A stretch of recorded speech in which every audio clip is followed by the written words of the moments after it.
ওই আহসান মোল্লার ভাই ডাইরেক্ট এসে আমাদের ভাইজানের মা বাপ তুলে এমন ভাষায় গালাগালি করেছে, ওর শাস্তি তো পেতেই হবে, আমরা তো ছাড়বো না।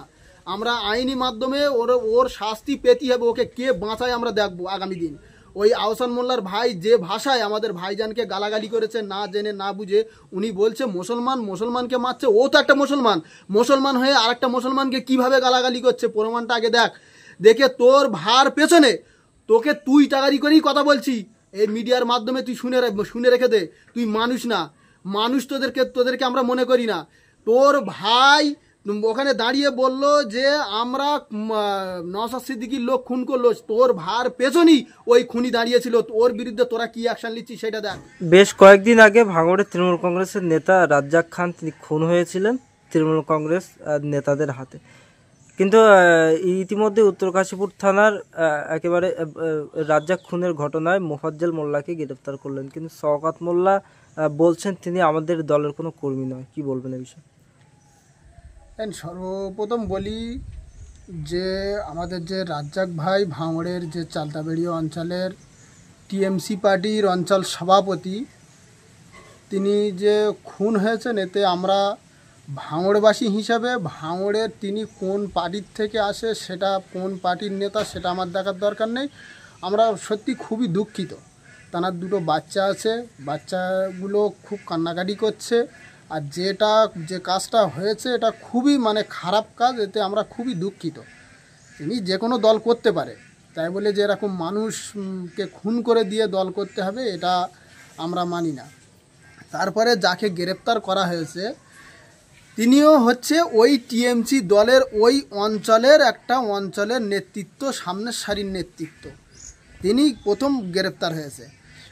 প্রথম বলি আমরা এতদিন, আপনি প্রথমে বলেছেন যে কয়েকদিন আগে, আমরা এতদিন মুখ খুলিনি কেন? আমরা একটু দেখতে চাইছিলাম যে কারা কোন ক্রিমিনালগুলো এই মার্ডারটা করলো, এই খুনটা করলো, কারা করলো, আমরা একটু দেখতে চাইছিলাম। যেদিন বৃহস্পতিবার রাতের বেলা যেদিন মার্ডারটা হয়েছে, সেখানে মার্ডার হওয়ার পরই টিএমসির বড় বড় নেতা, এমএলএ, জেলা পরিষদ, ভাঙড়ের যত নেতা, সব চোর গুন্ডা আছে তারা সবাই ওখানে হাজির। গিয়ে কোনো দেখাদেখির কোনো দোষ নেই যে আমাদের একটা নেতৃত্ব মার্ডার হয়ে গেছে, যে একটা শোকাহত, একটা দুঃখ বেদনা জানাবে, ওতে কোনো দোষ নেই। ডাইরেক্ট এসেই নওশাদ সিদ্দিকী মার্ডার করেছে, নওশাদ সিদ্দিকীর ইন্ধনে হয়েছে, নওশাদ সিদ্দিকীর লোকজন করে ডাইরেক্ট কথা। এইসব কি মন মানসিকতা? ওরা ডাইরেক্ট লাশ নিয়ে রাজনীতি করতে চায়। আর এরা কেন করবে না রাজনীতি? এদের যিনি মেন যিনি নেত্রী আমাদের পশ্চিমবাংলার মুখ্যমন্ত্রী, তিনিও আমরা দেখেছিলাম শীতলকুচি একটা 2024 সম্ভবত, না হয় 2021-এ শীতলকুচি ভোটের সময় মার্ডার হয়েছিল।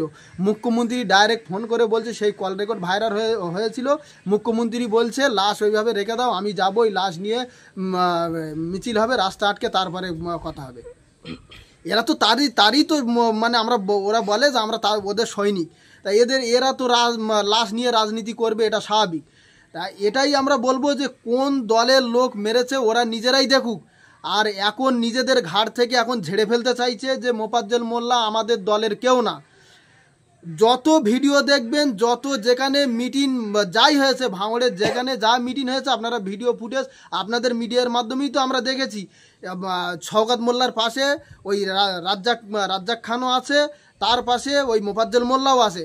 কিভাবে তানার ঘাড় থেকে ঝেড়ে ফেলতে চাইছে যে ওই মোফাজ্জল মোল্লা আমাদের দলের কেউ না, আমাদের দলের কোনো নেতৃত্ব না, আমরা মিডিয়ার মাধ্যমে দেখেছি। এখনও তানার নামে দেওয়াল লেখন আছে, পঞ্চায়েত সদস্য তিনি, পঞ্চায়েতে 2023-এ পঞ্চায়েতে ওই শওকত মোল্লার হাত ধরে টিকিট পেয়ে পঞ্চায়েতে দাঁড়িয়েছিল, এখনও দেওয়ালে তার নাম লেখা আছে। কিভাবে এসবগুলো লুকোতে চাইছে?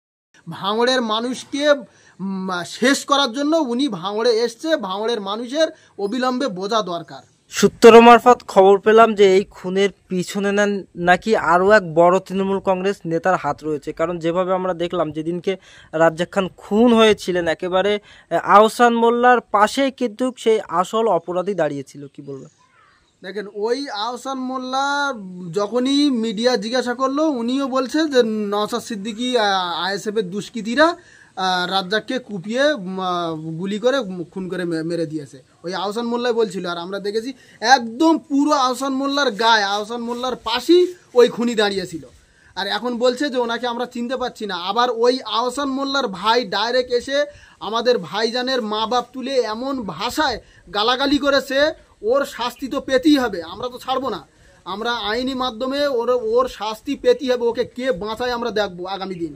ওই আহসান মোল্লার ভাই যে ভাষায় আমাদের ভাইজানকে গালাগালি করেছে, না জেনে না বুঝে, উনি বলছে মুসলমানকে মারছে। ও তো একটা মুসলমান হয়ে আরেকটা মুসলমানকে কিভাবে গালাগালি করছে প্রমাণটা আগে দেখ। দেখে তোর ভার পেছনে তোকে তুই তাগারি করেই কথা বলছি এই মিডিয়ার মাধ্যমে, তুই শুনে রেখে দে। তুই মানুষ না, মানুষ তোদেরকে আমরা মনে করি না। তোর ভাই ওখানে দাঁড়িয়ে বলল যে আমরা নওশাদ সিদ্দিকীর লোক খুন করলো, তোর ভার পেছনই ওই খুনি দাঁড়িয়েছিল। ওর বিরুদ্ধে তোরা কি অ্যাকশন নিচ্ছিস সেটা দেখ।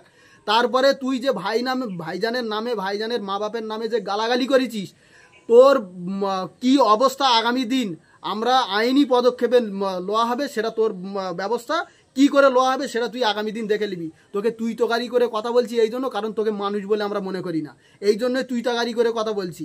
আর যে গুন্ডাটা ওর পেছনে দাঁড়িয়েছিল সেই খুন করেছে, আমরা সেদিনই বলেছিলাম যে যারা মার্ডার করেছে তারা ওই ভিড়ের মধ্যে মার্ডার করে এসে ভিড়ের মধ্যে মিশে গেছে। আর শওকত মোল্লা এসি নটোরিয়াস ক্রিমিনাল, ও তো এমনি ক্রিমিনাল, ও তো এমনি গুন্ডা, ও গুন্ডাগিরি করা। ও তো 2011 সালে টিএমসি সরকার আসার আগে ও তো সিপিএমের গুন্ডা বাহিনী ছিল। সেই সিপিএম সরকার যখন থাকে মমতা ব্যানার্জির স্টেজেও বোম মেরেছিল।